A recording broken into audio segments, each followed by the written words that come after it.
Chapter 8. Soft light coming from desk lamps, light whispers, gentle snoring, constant soft beeps, and everything else in darkness. A hospital at night feels the opposite of what it is like during the day, almost like listening to ocean waves. The somber seems relaxing. This is what Dylan sees as he goes into his mother's room. Janet and Bailey are asleep. Rebecca is about to fall asleep when she sees Dylan. She motions for Dylan to follow her into the hall. "Where have you been?" she asks as the door shuts. She tries to be quiet, but she is stern. "I got a job with your uncle." "I know. He called me. He said you disappeared after a few hours. I thought you were going to take this seriously. I would not have suggested it if I knew you were going to leave." "Something came up." "What is so important?" "I thought making money for your mom was important. Plus, trying to look good in front of my family. I found another job that could be better. I had to go to it." "Are you serious, Dylan? And you just left my uncle wondering where you went?" "I'm sorry, I'm exhausted.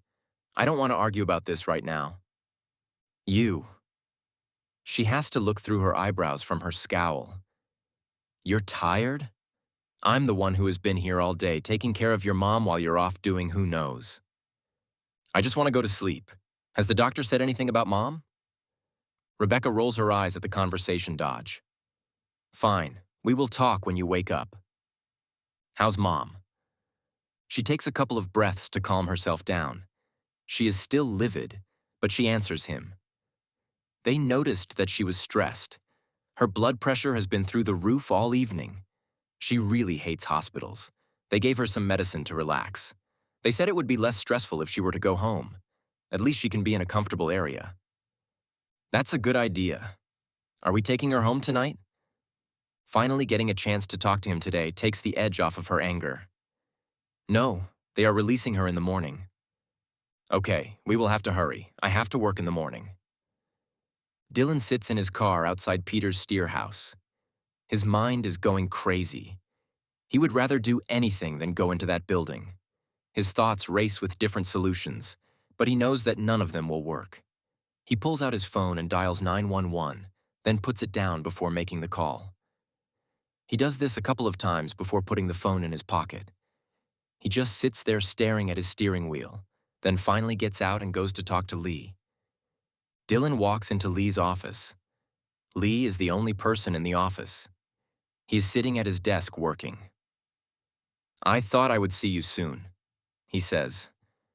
Dylan goes in full control. "Tell me what you are doing, or I'm calling the cops." "Whoa, don't come in here barking orders at me. Have you forgotten who was unreliable? I provided my end of the deal. You ignored me."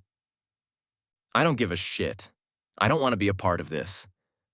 Dylan pulls out his phone. "I'm calling the cops." Lee rises from his desk. "A part of what? What is this?" "I don't know. You tell me. Are you selling them?"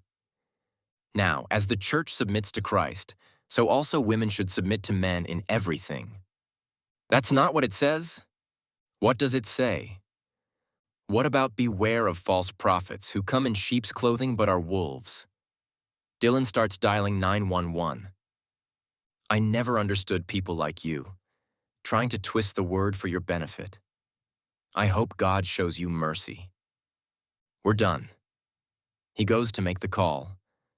"I knew I couldn't trust you, just like your dad." "My dad has nothing to do with this." Lee smiles at Dylan's frustration. "How are you going to pay for your mom's medicine if you make that call?" "I'm working somewhere else." Suddenly, a thought comes into Lee's head, and his expression changes to excitement. "Would you like a drink? I have some great news." Lee walks over to the bar and pours both of them a drink. "Lee, I need—" Lee interrupts. "One of my colleagues has been working on something very special for your family." Lee brings the drinks back, giving one to Dylan, but he does not take it. "He can get some medicine for your mom that the FDA has not approved in the States yet. It is really helping people in ways that medicine here hasn't even come close to." "Why would I trust you?" "What's involved here? Blood transfusion, chemo, Stem cell transplant? Months of sickness, weakness, pain? What's their plan for her? Is that what you want for your mom? Lee leans into Dylan. Focus on your mom. She needs you right now. You have an obligation to take care of her. Dylan stares at him, defeated.